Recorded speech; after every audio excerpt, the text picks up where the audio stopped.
Welcome to episode 489 of Apartment Hacker. This is Mike Burnett. Apartment Hacker. It is my mission to tease out human potential in the multifamily space. So I think we struck a nerve yesterday on the topic of rising or getting issues to the top very quickly.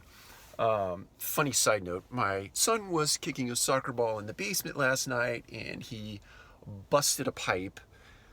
So we had water flooding our basement and no water this morning for any of our family to get ready. It was really awesome. So it was roughly, because I didn't feel like doing a dry shave. Not a fun thing to do. Anyway, getting way off track. I just thought it was really funny. So hit a nerve, getting issues to the top quickly, and Melinda, one of the Apartment Hacker community team members, sent over a frustration of hers where she many times attempts to bring issues up and get them to the top as quickly as possible through, I believe, a regional property manager is the way I took RPM. If that's a mistake, Melinda, certainly correct me. But a frustration in the sense that many times she would send bids up to them for CapEx projects, and then they, long story short, they don't get done. And some advice, she was seeking some advice on how to get those things through to ownership. Here's what I would say. If you have somebody in your upline that doesn't take the project as seriously as you do, because you're in it every day, you're dealing with the consumer complaints, you're dealing with the team member frustrations, you're dealing with all of the impacts that are driven from this root cause, be it a CapEx project or be it some other thing. You need to document, and I hate to reduce things to this, but it's what has been given to you. So document, especially in the way of photographs. So take tons of pictures of this particular thing. Get as many resident testimonies or team member testimonies as possible. And make sure you have a good business case, meaning here is what it is costing us by not doing the project. Here is what we will get if we do the project. In other words, the return on the investment.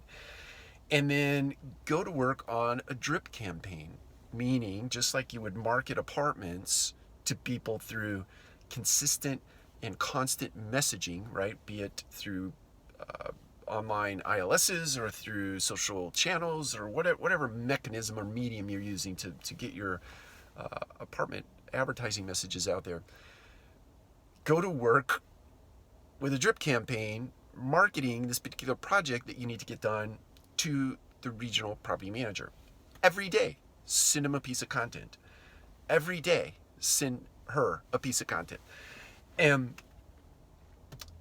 at some point, let's say it's 5 to 7 days or 10 or 12 days removed from the time you initiate this particular drip campaign, if nothing is happening for you, I would suggest that you give that person a courtesy heads up. Hey, listen, I've tried to get this done through you, and I feel like it is falling on deaf ears. And it's okay to say things like, I feel like it's falling on deaf ears, or I think that it is falling on deaf ears. And I just want to give you a courtesy heads up that I have so much passion and I've put together the right business case for this particular thing that I want you to know if I can't get action, I intend to talk to the next step, be that the owner of the property management company or the vice president of the property management company, or if it's just you, the RPM, and then the owner, I want to talk to the owner. Now that's risky. It's risky. So you have to make sure that your business case, right, is fully fleshed out. You see the return on investment. You understand what the positive impact is going to be. And you have to know that that's not going to be popular, okay? But I believe in my heart of hearts that if you are sitting in a scenario where something like that is going to be unpopular and the people upline will see that as a threat, then you might not be in the right company. You might not be in the right organization. If you are truly coming at this from, I need to make a change and an impact that is going to preserve the asset, or it's going to preserve the team members, it's going to serve the customer. Here's my business case. It makes total sense. The math makes sense. Then that might not be the place for you. And you need to be okay with that not being the place for you.